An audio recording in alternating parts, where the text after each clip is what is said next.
Welcome everybody. This is our second public meeting about the emerald ash borer infestation in Fairfield, Iowa. We have three very distinguished guests with us today. We have Robin Pruisner, State Entomologist with the Iowa Department of Agriculture and Land Stewardship. We also have Dr. Mark Shour, ISU Extension Entomologist, and Gretchen Paluch, also Iowa Department of Agriculture, and she is the Pesticide Bureau Chief. So we'll be talking today about another review of EAB, what it does to ash trees, but also proper use of insecticides and what's available. Good afternoon and thank you for coming. If you have any questions at any point in time, don't hesitate to ask so that we can get those answered in a timely manner. So today I'm going to present a little bit of background on the emerald ash borer, some of the regulatory issues that go along with that. Mark Shour is then going to talk about control options for emerald ash borer, and then Gretchen Paluch will finish up with pesticide certification and complying with pesticide laws. So the emerald ash borer is a small green metallic beetle. It's actually quite pretty if you're an entomologist from my standpoint. And entomologists, we have a habit of blowing that beetle up real big in pictures so that you can see all of the beautiful detail. But my favorite view of the emerald ash borer is this on a penny. And you can see that it's not even as tall as Abraham Lincoln on a penny. And so when you're out and you see a green beetle fly by you, step back and think about the true size. It's only about a 1/2 inch long, 1/8 inch wide, so not real big. So when you see something green and shiny out there, stop and think about it in terms of what it would look like on a penny. So the adults emerge from under the bark, probably starting around the 1st of June. They may be present June and July in Iowa on an average year. And they leave behind very small, 1/8 inch wide D-shaped exit holes from that bark. And you can see from the beetles over there on your right coming out, that hole is the same size as the beetle coming out. The beetles develop from the larvae that feed under the bark of a tree, and in simple terms, it's feeding on the plumbing system of a tree. So it inhibits the tree's ability to move water and nutrients up and down, strangling the tree to death. It leaves behind serpentine galleries under the bark, and those galleries is what's causing the damage to the tree. So here are some good examples of those serpentine galleries, or you could think of them as a switchback road. It seems like the emerald ash borer is kind of always on the curve. And then when you see a larva under the bark of a tree, it's not necessarily an emerald ash borer. So one of the things that we look at are the segments of that larva, and they have a distinct bell shape to them. And so that is one of the ways that we can tell an emerald ash borer larva apart from native borers that also feed under the bark of ash trees and other trees. So in short, the regulations in Iowa can be summed up in about 3 main points. First, we did quarantine the whole state. However, we are keeping track on a county-by-county basis of infestations when they are found. So in Iowa right now, we have 9 counties that are known to be infested. And in cooperation with USDA, before we can declare a county to be infested, we have to collect some life form, larva or beetle of the emerald ash borer, and it goes out to a lab in Maryland, Riverdale, Maryland, where they confirm that it really is emerald ash borer. And then that's how I call it, we light up that county on the map as known to be infested.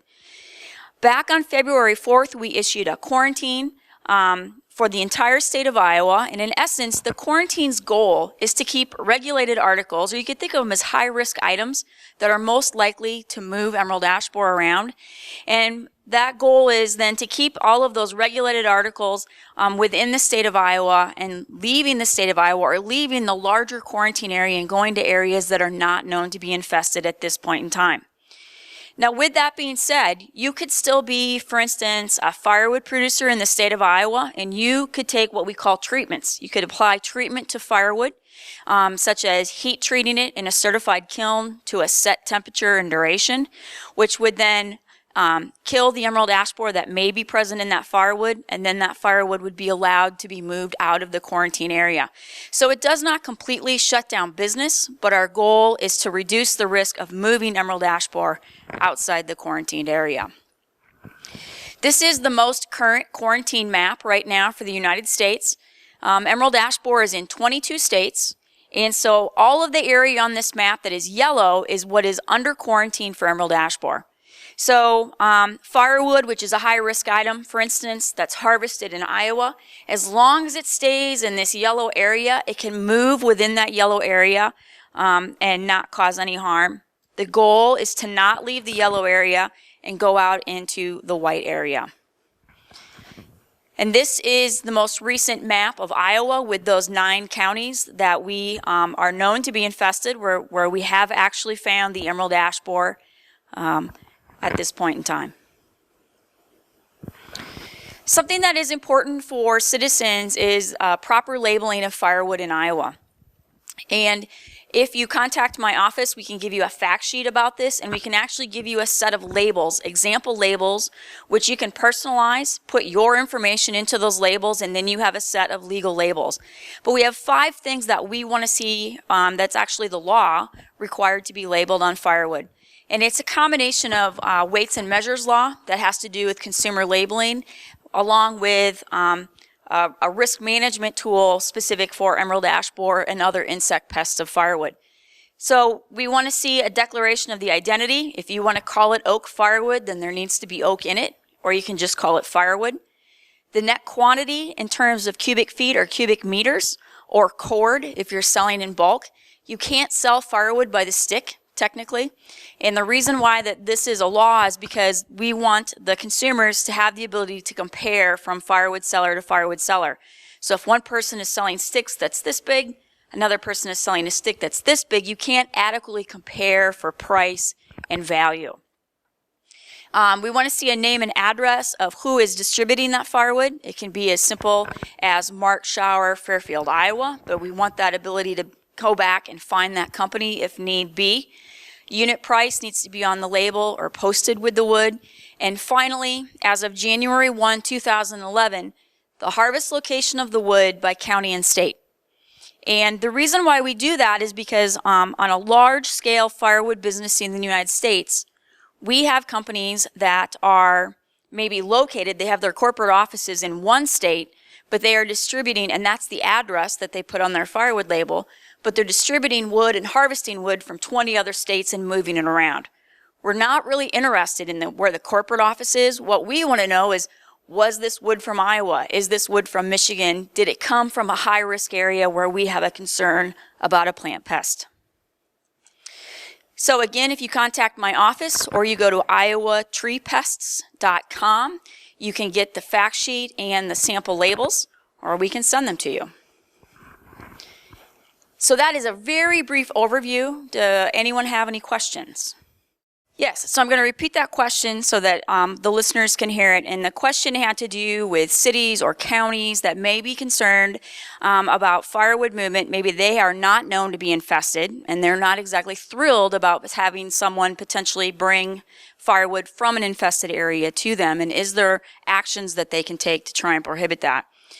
And it's my understanding that we have over 20 counties now in the state of Iowa, where, for instance, the county conservation boards that run the campgrounds in those areas have instituted some type of ordinance or regulation pertaining to where the firewood can come from and that comes into their park. And so that would be one way to do it, and it is working for some counties at this point in time.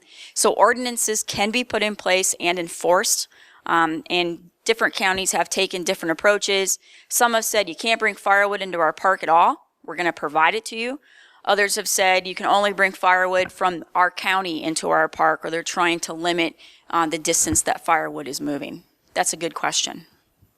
When we think about control with insect pests, first thing that comes to mind is, are there some natural controls? Some native or natural enemies that work against emerald ash borer. In its homeland of Asia, emerald ash borer is not a pest. And that's largely because of natural enemies that keep it in check, as well as the fact that you've got a different type of species. The Manchurian ash is one of those. And so they have grown up together, so to speak, over time, and then they have been able to keep each other in check. And so one of the first things that had been done, the USDA had done some exploratory trips over to Asia to try to find what natural enemy complex is associated with emerald ash borer. And I'm glad they've done that. It helps balance the equation quite a bit. So they did locate at least 3 tiny, they're called stingless wasps, that were associated with this insect. They brought these back to America, and they went through an extensive quarantine process so that they would be able to check whether or not these wasps were actually going to switch from emerald ash borer to our native borers, which we don't want them to do, and just stay with emerald ash borer. Unfortunately, after a series of choice tests, these wasps stayed only with emerald ash borer, which is a good thing. And so then these wasps have now been released into the environment where there's a large emerald ash borer population.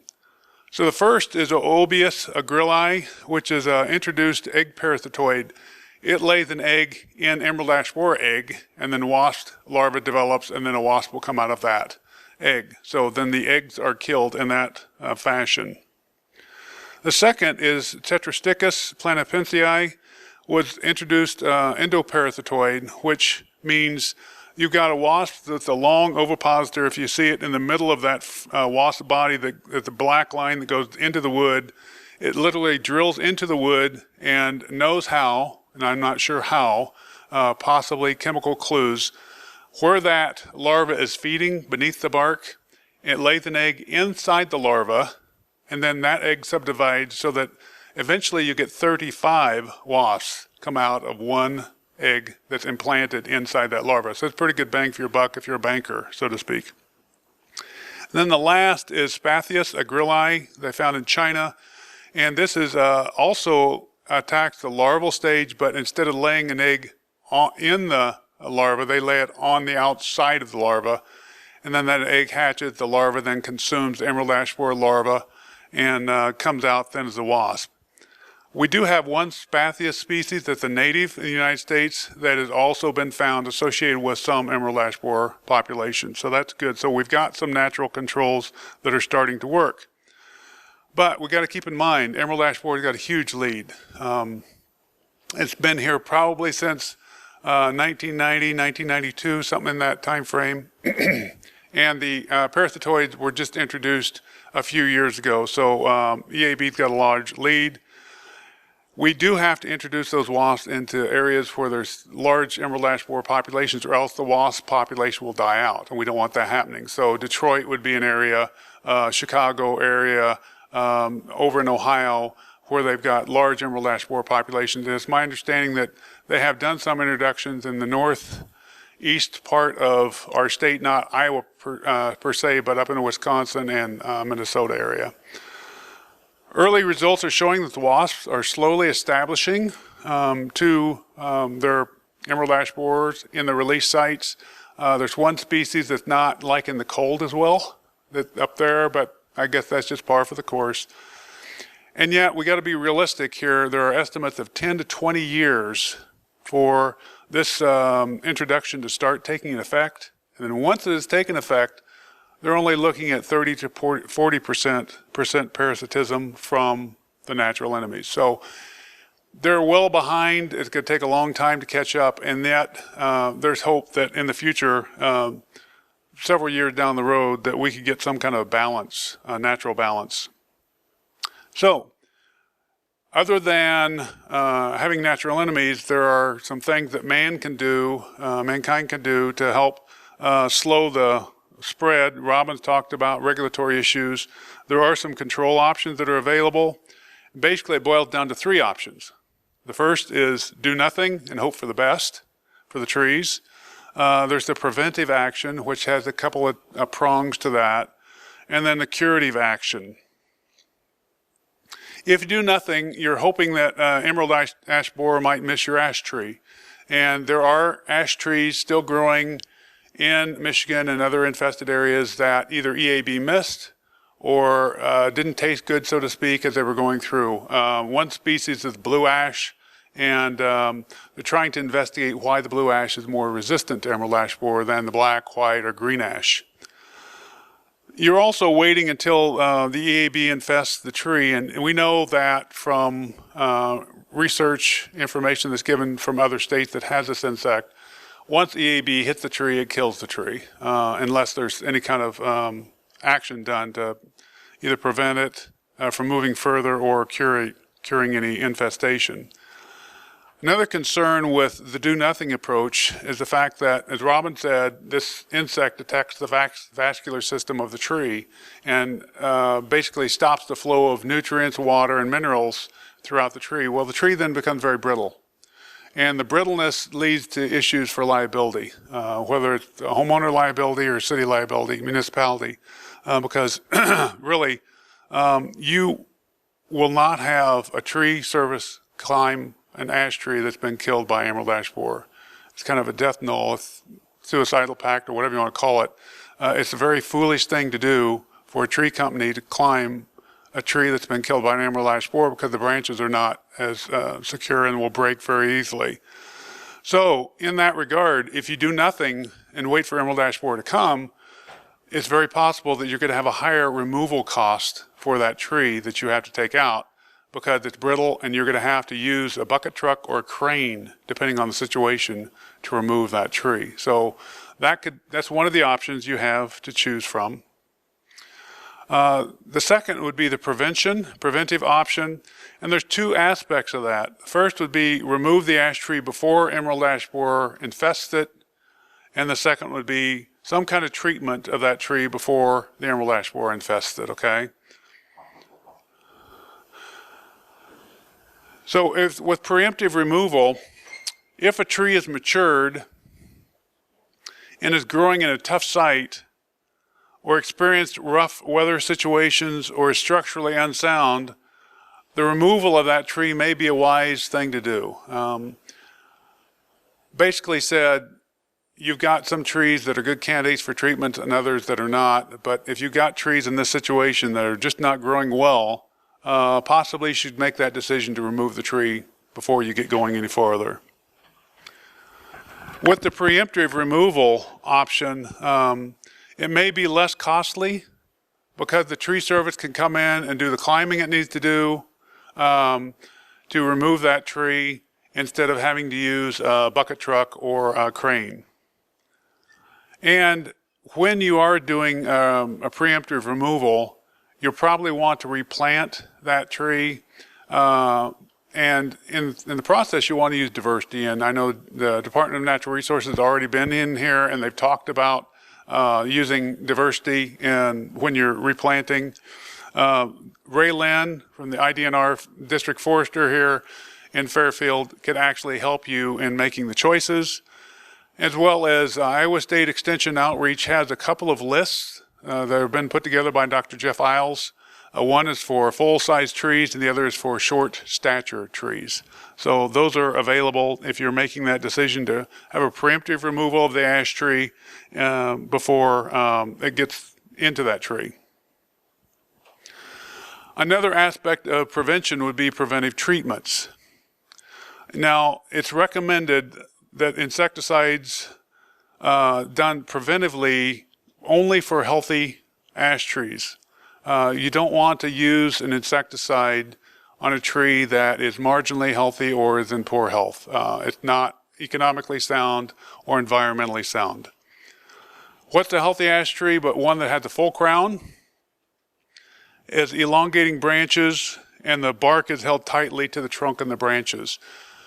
Once an emerald ash borer infestation gets going in the community, you'll find that you walk up to an infested tree and literally pull large swaths of bark off of that tree. And that's what you don't want, a tree in that situation with the bark already coming off.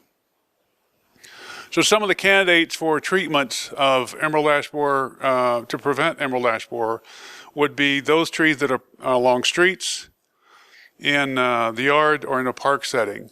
If you've got trees that are basically used for timber production, don't even think about it because it's not cost effective and you're getting into huge expenses there. There are two basic types of products one could use to protect a tree from emerald ash borer. One is the wisest of the two, that being the systemic treatment. These products go inside the tree and then are worked throughout the tree, so when the emerald ash borer feeds on the tree, then it dies because of those insecticides present. You do need to have good soil moisture, newly formed leaves, and transpiration, which is basically the sweating of the tree, to be functioning well and for that tree to move the material around well. And the best time to do that is in the spring. And they found that through a lot of research, that even though you could do it in the spring or in the fall, the best time is in the spring. The other type of product that one could use is a contact poison, and that's not a wise choice here in Iowa, and we actually don't recommend it at Iowa State Extension and Outreach because it's limited effectiveness. Basically, you're targeting the adults that are feeding on the leaves, and you've got a narrow window to do that. And if the adults have already mated and laid eggs and they're back feeding on the leaves, and you spray the leaves, you may kill those adults, but the eggs have already been laid, so you've missed the window. You'd also need special equipment, and very few tree care companies have rigs that will hit a 65 or 70 foot ash tree in height. And if they do, they're going to have all kinds of spray drift that goes into other areas, which will cause non-target problems, and we're not wanting to encourage that at all. So in when and where with the treatments, we're trying to ask people to wait until the insect is within 15 miles of where the ash tree is. And here in Fairfield, we understand you're in the thick of things here, but throughout the state, when I've given numerous talks, we always ask people to wait until it's 15 miles away. And the time of the year, again, is in the spring. And technically, as I'm giving this talk, we're in mid-May, so from mid-April to mid-May is about the time window we'd like to see it go into action, and a little bit later, possibly maybe through the end of May because of different seasons, but definitely not started in June, for instance. And this map shows the 9 infestations in the state that we know of, and the ring around it is a 15-mile radius around that infestation site. So you've got, for instance, down in Jefferson County, right? In Fairfield, we've got the whole county basically that's in that 15-mile window, and even hits the bordering counties very much in some of the corners of those counties. So we're asking people to wait until it's in that treatment zone, if you want to call it a treatment zone, before they even consider doing a treatment. Treatment's not a given for all trees. As we talked about, you got to have a healthy tree, it's got to be a value to you, and so forth. So here are the homeowner treatment options. They're given in the publication PM 2084 that's available to either at the Iowa State Extension website or through the city office here in Fairfield, possibly, if they provide that. There are 2 basic types of treatments, the soil drench and a granular for homeowners. If you've got an ash tree that has a 60-inch circumference or 20-inch diameter, measured about 5 feet off the ground, they could use the soil drench method. If they've got a smaller tree up to 12-inch diameter or 36-inch circumference, they could actually use a granular treatment. The products that are available to homeowners are called neonicotinoid insecticides. And we'll talk about this a bit, but you need to be careful with these products because they can also be linked to some toxicity or death of pollinators, and especially most recently last summer out in Oregon. Again, the time window would be mid-April to mid-May, even though this does lift the fall application. We found by reading research from infested areas that a fall application you have to use twice as much and is half as effective. So the best time to do it is in the spring. If a homeowner is just trying to make a decision to treat their trees or not, they need to first carefully read the product before they buy the product and then before they use the product. And the amount of insecticide that they're going to be putting in the environment of that tree needs to be based on the size of the tree itself. And as I said before, if the label lists the spring and fall as possible treatment times, the homeowner can only treat once. We are asking people to have a certain setback from sensitive sites, even though this is not a legal or label issue. The Minnesota Department of Ag has set a 25-foot setback from sensitive sites, and we're trying to ask people to observe that as well. Sensitive sites would be something like a flower garden or vegetable garden, flowering shrubs or flowering trees, some type of water, whether it's surface water or a pond or even a wellhead, from storm drains or hard surfaces that would move product away from where it's been applied. Now, how many of you in here like coffee? Okay, how many of you like espresso? Okay, of the ones that like coffee, only one raised their hand for the espresso. If you're going through a real hard economic time, you may put 1 scoop or less of coffee in for a 12-cup a pot, and then you've got brown water basically, and it doesn't taste as well. If you're supposed to put the 2 scoops in there, then it tastes like normal. But if you put 5 or 6 scoops in there, only one person in the audience really appreciates that, okay? Most of us would not appreciate the strength of that. And my point in saying so is when a homeowner has an option of, or professional for that matter, but basically a homeowner, when they have the option of adding more product than needs to be around the tree or in the bucket that's going around the tree, it's best to follow the label perfectly, because that tree can only pick up so much material in that time that it's there, and any excess will be washed off of the site. So that's why it's very, very important to choose coffee instead of espresso, so to speak, in the situation. And the 20-inch diameter for soil drench and the 12-inch diameter for granular, those are not on the labels, the product labels. These are findings from Purdue University and Ohio State and Michigan State.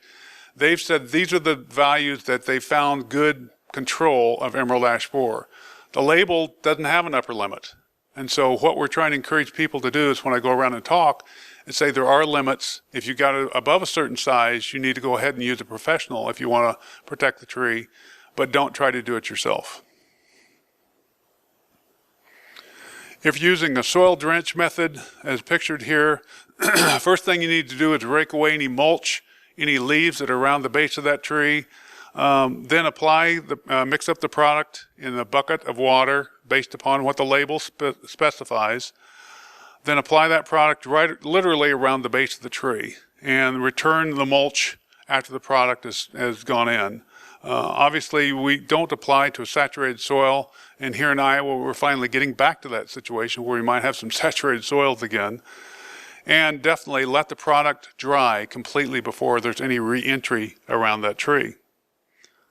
If you're using a granular product, it's the same type of situation, getting the mulch away from the base of the tree, but then you spread that mulch or that granular around the tree like a donut around the tree, 18 inches within the trunk of the tree. You water that in very well.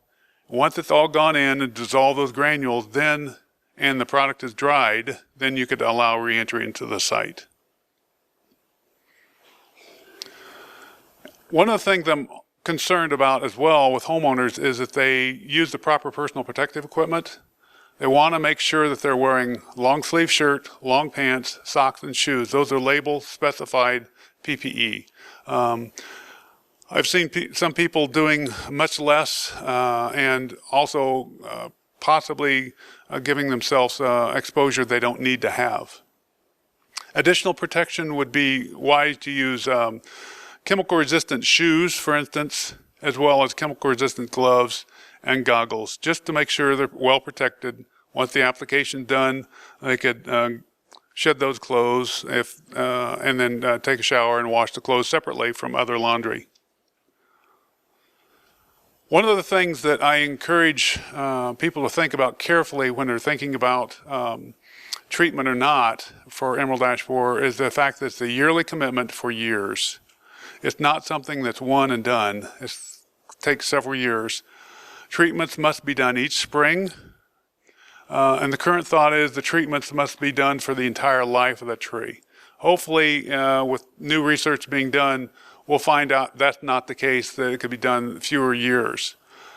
They are looking at the possibility of if a treatment is done every year, and they've done that for 3 or 4 years in a row, then what happens that maybe they could go every other year or every third year because there's enough residue in the tree that they don't have to keep retreating that tree. So those are things they're asking questions now in research. If you've got a tree that's larger than 20-inch diameter, you need to have a professional help you, or if you've got a site that has some sensitive issues, or if you're not comfortable with doing the treatment yourself. It's best to let the professional do that. He or she will be able to do it properly according to the state law. They will use some of the same active ingredients, imidacloprid and dinotefuran, but they also have available to them imamectin benzoate, which is sold as triage, and azadirachtin, which is sold as triazin. Triazin is a botanical product, and imamectin benzoate is a bacterial product. The treatment methods that they will have available to them, same as a homeowner, would be the soil drench, but they've also got soil injection where you're putting the product underneath the turf, 3 or 4 inches of the turf grass, down into the root zone. They could also use what's called a basal trunk spray, where they're spraying from 5 foot down on the 5 foot on the trunk of the tree down to the base of the tree, and using very low pressure. Basically, they're just washing the tree with that product, and it goes in to the tree that way. And the last method would be a trunk injection, where in some way, shape, or form they're removing part of the bark in small sections, drilled hole or plugged hole, and putting the product either underneath the bark or drilled into the live bark. Professional treatments are basically every year except for 2 possibilities. The triazin can be done every 2 years when it's a low emerald ash borer population, but every year thereafter. And then triage is every 2 years. They're finding research after 2 years. Sometimes it works for 3 years, other times it doesn't, but at least it's good for 2 years. One cannot just put as much product in their property as they'd like to. There is a per acre use limitation for either homeowner products or professional products. Usually the homeowners is once per year or so much per acre or per 1,000 square feet. The professional products have a definite per acre use limitations, and they must adhere to that. So we've talked about do nothing approach, the preventive approach, whether it be removing the tree ahead of time or using some kind of preventive chemical. And the third is the curative option. These are products, some of the products that are available with emerald ash borer protection also have some curative action against this insect. Basically, if the tree is less than 30% infested based upon the crown displaying the symptoms, they're fairly confident that it will control emerald ash borer populations. The ash tree that is treated in a curative manner will have some missing branches and have an incomplete crown. And so you need to be happy with that, what your tree looks like after that point in time. I'll show you a picture in a moment. And it may not result in complete control. I've read some studies that said if it gets a certain percent infestation, more than 30%, the tree may slowly, you could treat it, but then it's just a slow process where the tree will eventually die, so it wasn't cost effective in the first place. And this is a picture of a crown of a tree that's 30% infested.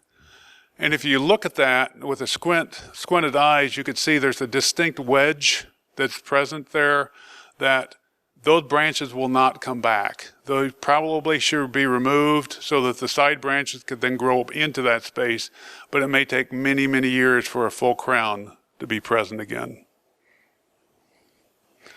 Okay, what questions do you have about control options? Okay, the question was, I mentioned it's not environmentally sound to treat an unhealthy ash tree or not a candidate. It's not a candidate tree.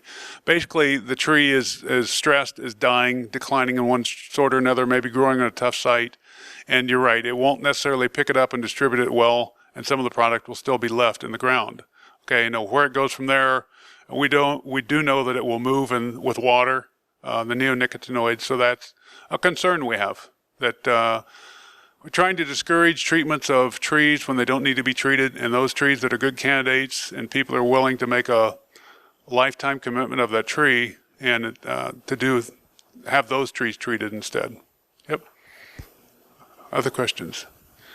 The question was, what kind of enforcement is there for homeowner use?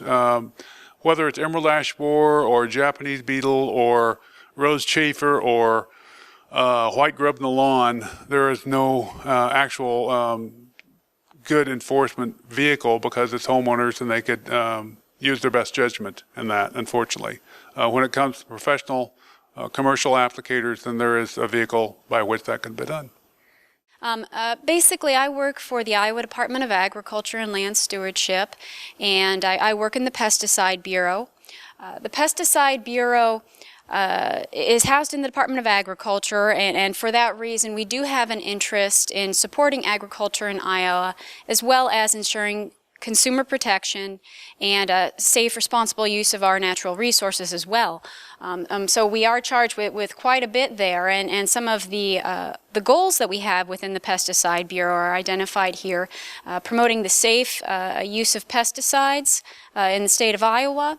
In order to do that, we have a certification program, and that is a program in which we will certify private applicators as well as commercial and public applicators in the state. And so that certification and licensing program is one that goes hand in hand with Iowa State University and their training programs fitting into pesticide safety education. Another area that we do place emphasis is creating awareness of sensitive sites, and the hope is to avoid off-target exposures of pesticides. In addition to that, quite a bit of what we do ensures resources going into fair and equitable treatment of the regulated community. So we represent different interests within the state of Iowa. We are a state agency, so it is our effort to hear what some of the concerns are and respond to those for homeowners, for farmers, for livestock producers, for pesticide applicators, as well as other organizations in the state. So we respond to quite a variety there. And in order to answer the question pertaining to, well, what sort of programs are there in the state, what sort of response might you expect in terms of enforcement, that would include responses to pesticide use. Within the state and in the Pesticide Bureau, we do have sections that refer to responding to pesticide use. And a lot of those actions are tied back to the pesticide label. So it all starts with the pesticide label and what sort of information is provided on that. Depending upon what the situation is, what sort of an applicator we might be talking about, a homeowner, public, a private applicator, there are different mechanisms that are built into the regulations, and so we deal with those on a case-by-case basis. But I would say that if there is a question pertaining to pesticide use, those can be directed to the Pesticide Bureau, and we'll respond to those. That is your state program, funded by state dollars, as well as a cooperative agreement that we have with the United States EPA, the Environmental Protection Agency. So we do work with, there is a regional office within the Environmental Protection Agency, and we do work with them on an ongoing basis. Some of the different state programs, just to glance over and provide you with an idea of what it is we do and what sort of range we cover. That would include pesticide registration, so any products that are being sold or distributed within the state. There are programs that address the regulations pertaining to registration. There's also a pesticide dealer licensing program, as well as a commercial pesticide applicator program. We have a private pesticide applicator program as well. These do tie in to licensing and certification, and again, that's where we'll work with Iowa State University to ensure that training materials are available within the state. There is an enforcement program that responds to misuse reports as well as use monitors that are conducted within the state. There are a variety of different types of inspections and investigations that we can conduct, and there are some that are routine as well as some that are non-routine. And if there are specific questions about what those might be, we can walk through those, but there's quite a bit of detail that goes into those, and so if there's a specific area that you're interested in, we can talk a little bit more about that. But this is at a glance some of your state programs that are working for you.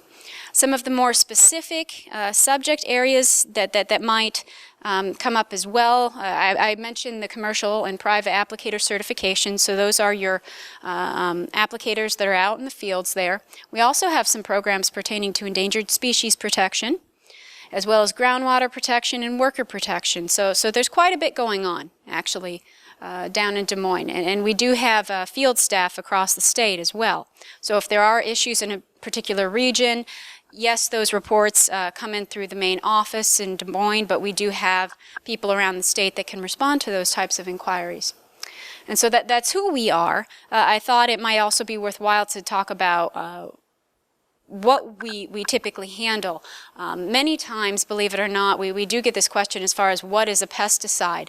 What is the legal definition of a pesticide? And that does come up quite a bit. And basically, what it says, what the definition is any substance or mixture of substances that's intended for preventing, destroying, repelling, or mitigating, either directly or indirectly, and then it goes on to list a series of different pests, insects, rodents, nematodes, fungi, weeds, and so on. And also included in that definition are plant growth regulators, defoliants, and desiccants. So this is what we work on. So when we say pesticide, just to be clear, this is what it is we work on. And so many times if a question comes into our office and it pertains to something that is not technically a pesticide, let's say it's a fertilizer of some sort, that would go into a different area. So we specifically work in the pesticide area, and this provides a frame of reference for what that is. We're talking about the emerald ash borer, so I think it's pretty clear why we're here and what sort of pests we're targeting here. But what I thought might be useful to cover in this presentation really are some basic information that pertains to our applicator certification programs. That way it will give you an idea of what we mean when we say applicator or a professional applicator here in the state and the different types of categories we have.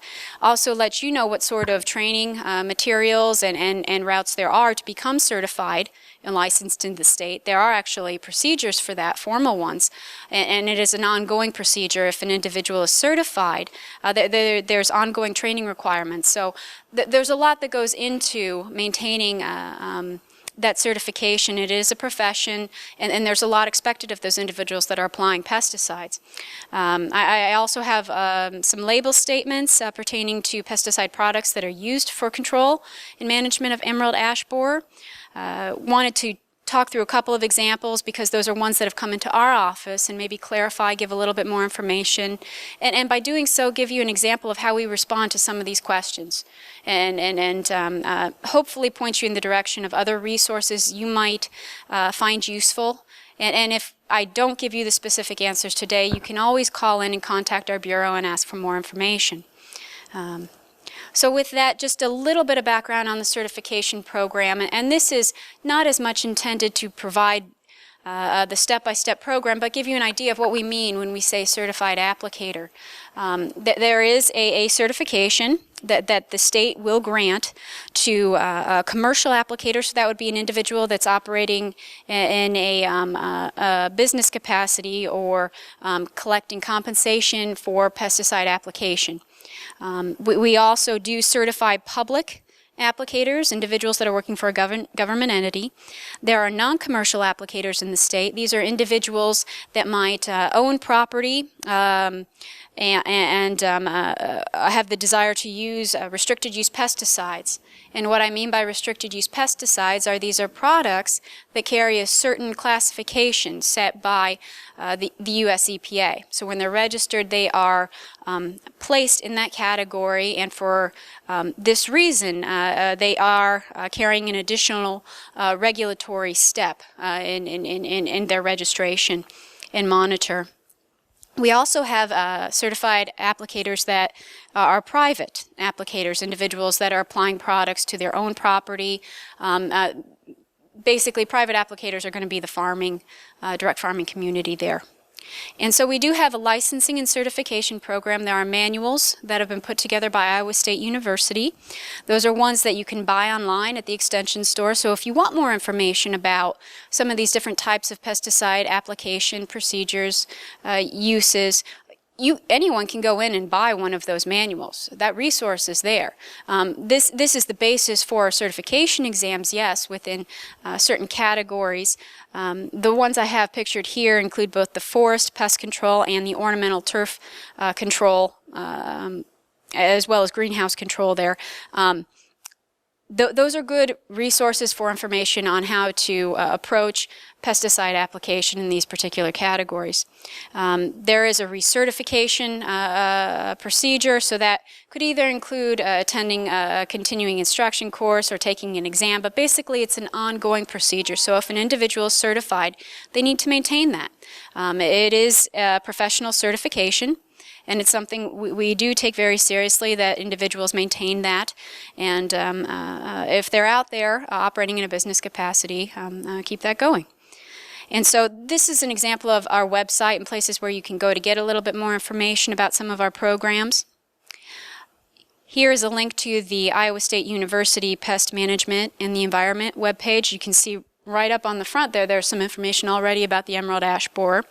Management options and reference to one of the extension publications there. There's also a place where you can select the pesticide applicator training program and access some of those manuals, those materials that I mentioned earlier on. So there are places where you can go, and I'd be happy, again, if you are looking for more direct information or are having trouble navigate these websites, you can basically take down the phone number for the Pesticide Bureau and we'll help direct you to some of those resources. Many times what we get are specific questions pertaining to a product, and Dr. Shour had presented some information about triage. This is one that we have had a few questions come into the office about. As you can see there at the very top of the label, it does say it's a restricted use pesticide.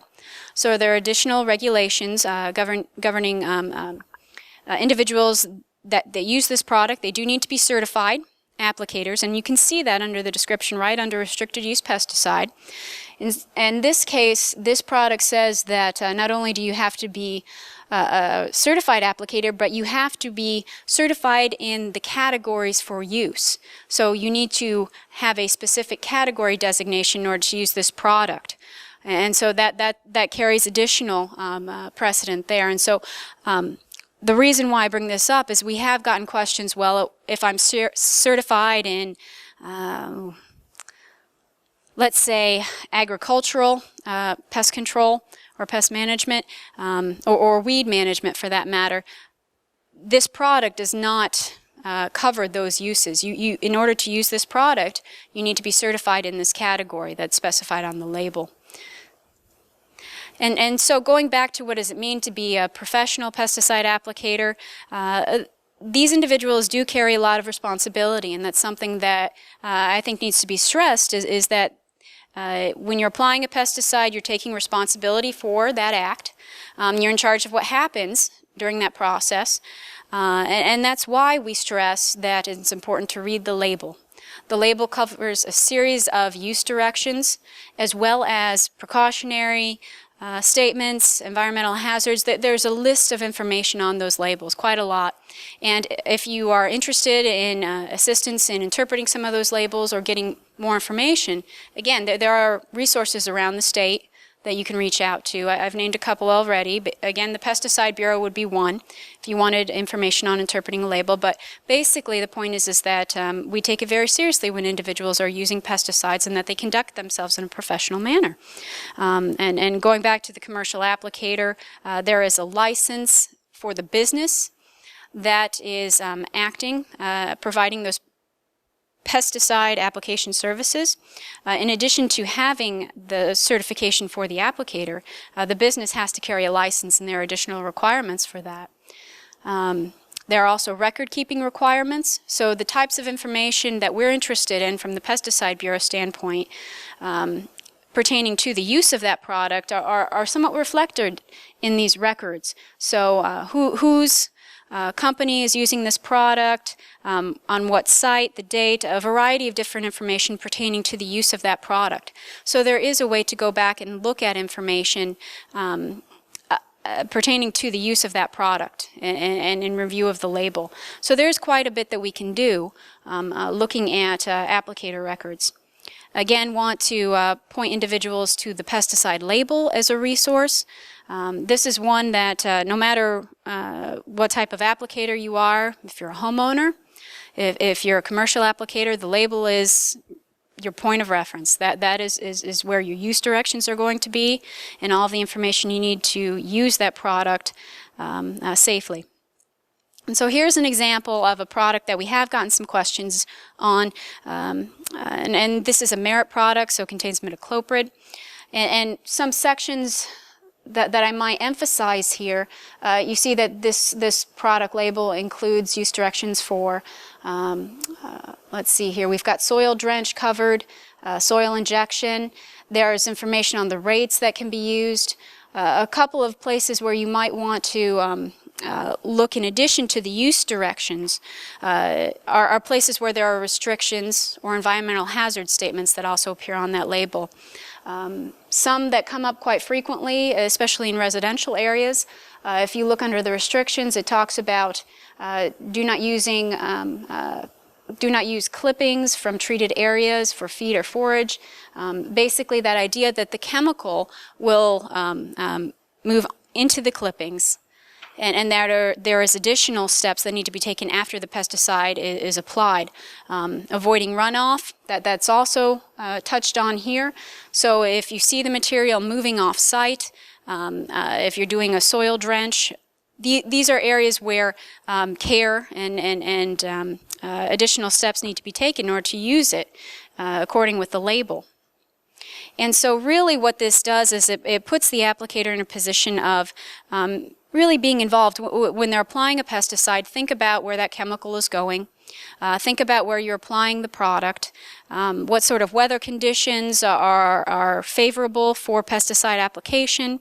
What other sites are nearby? Dr. Shour talked about sensitive sites. In this picture you can see the storm drain as one of those sensitive sites.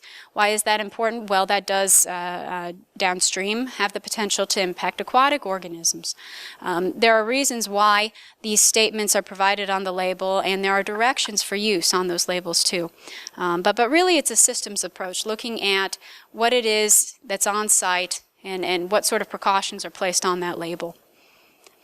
Some other information that comes up on the label pertaining to environmental hazards, we're seeing more information pertaining to pollinator protection. And you can see that in some of these environmental hazard statements, and these are examples from products that are registered for use on emerald ash borer, and there are some sections pertaining to pollinators here. If you look down on the second box there's a section that talks about this product is highly toxic to bees that are exposed to direct treatment or residues on blooming crops or weeds. And what we're finding is that there should be even more information on these pesticide labels this year that talks about pollinator protection. So that's an area that is changing a little bit, and there may be some products with different labels that you would expect. One of the things that you're going to see on those products is this picture, this graphic of a pollinator, a bee. That is the official picture that's going to be coming out on those labels. So it should be a way to identify those types of environmental hazards a little bit easier on the product labels. And just a reminder that if you are choosing to use a pesticide, there are benefits that come from using a pesticide in accordance with the label and using it safely, but there are also responsibilities that you carry when you're using a pesticide, and that includes responsibilities to yourself, others, so personal safety, the environment.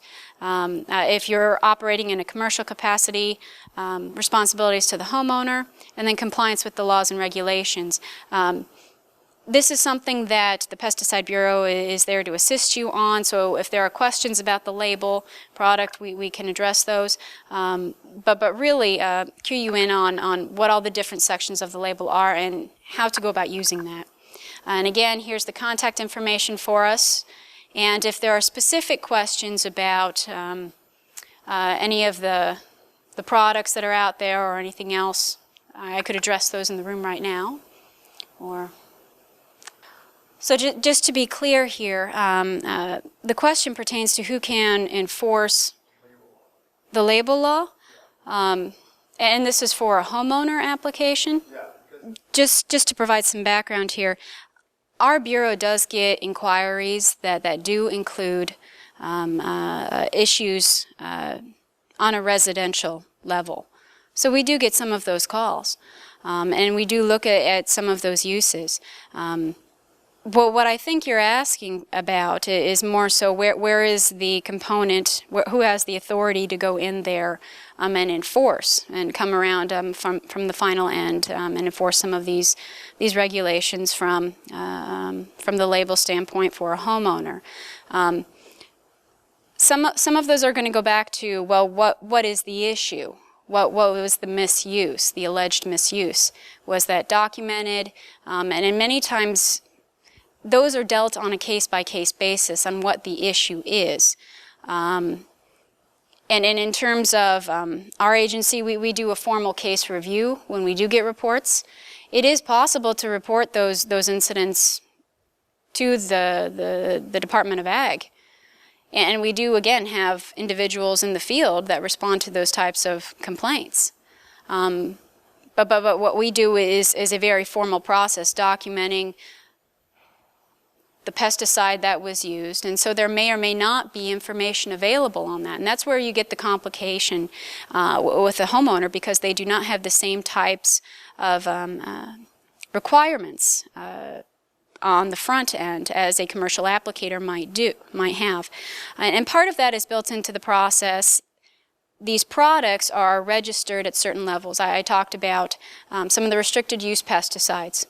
Those are only available to commercial applicators. I should correct that. They are only available to certified applicators. A private applicator or farmer who goes through the process can use a restricted use pesticide.